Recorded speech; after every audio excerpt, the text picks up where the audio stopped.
shinare ni Brother Aris, nagaling kami ng Rizal, yes po kahapon. Ang sabi lang namin kay Sister Agnes is pupunta kami doon dahil natumba po yung, ano ba yun, harang, yung bakod.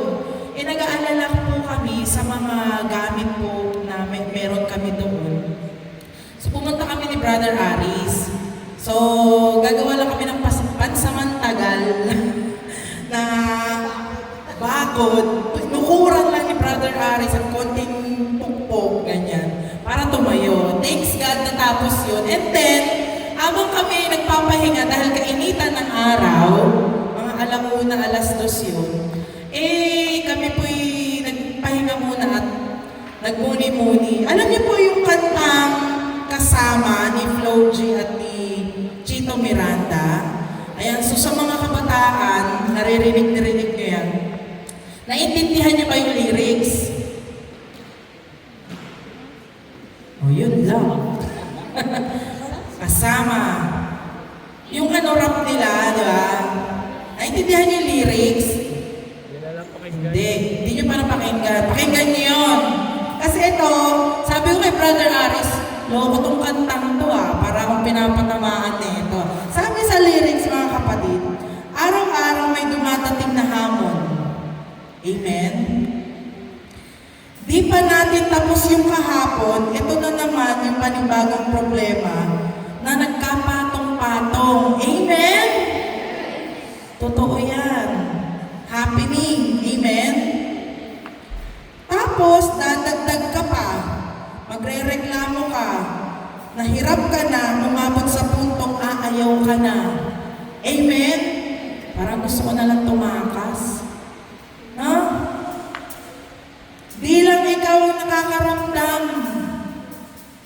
Pero, umaasa tayong may pag-asa. Amen? Ito pa, may katugtong mga kapatid. Kahit madalas na pikang-pika ka na, diba, nakakapwisit utak ay pigang-piga na. Kasi hindi mo alam paano hahatiin Amen?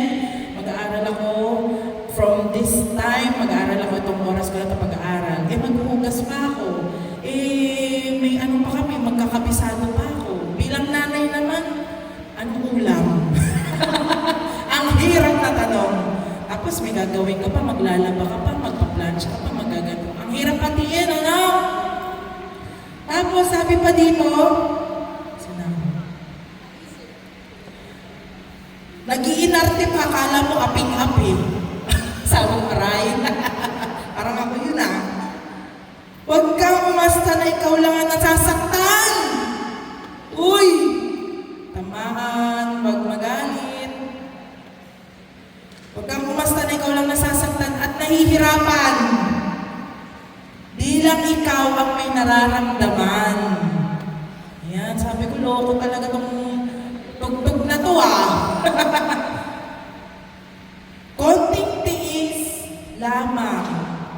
At laging tandaan, mga kapatid, laging tandaan, pag nagmamahal, kasama yan.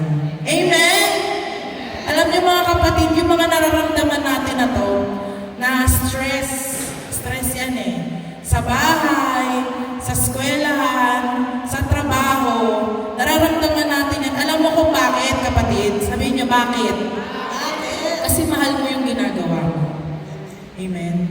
Kung hindi mo mahal yung ginagawa mo, wala kang pakialam. Diba? Ganun lang yun. Simple. Sabi ko kaya pala ako ganito, sobra akong masaktan. Nung galing kami ng Sambales si Brother Aris, bumaba ako, umiyak agad ako, sabi ko, grabe naman, ang hirap. Na-stress agad ako, kakagaling ko lang ng bakasyon. Na-stress agad ako, umiyak ako, sabi ko, ang hirap naman maging panganay. Pero sabi ni Aris, kaya natin yan, kasama tayo Tapos pinarinig sa akin to ni Lord, kala mo daw ako, aping-api ako. Ouch! Kala mo naman, ikaw lang yung nasasaktan. Ouch! Mga kapatid, ito ay mensahe sa akin at mensahe sa inyo pong lahat. Na lahat ng nararamdaman natin dahil tayo nagmamahal. Amen. Dahil kasama natin si Lord. At pinakita ni Lord kung paano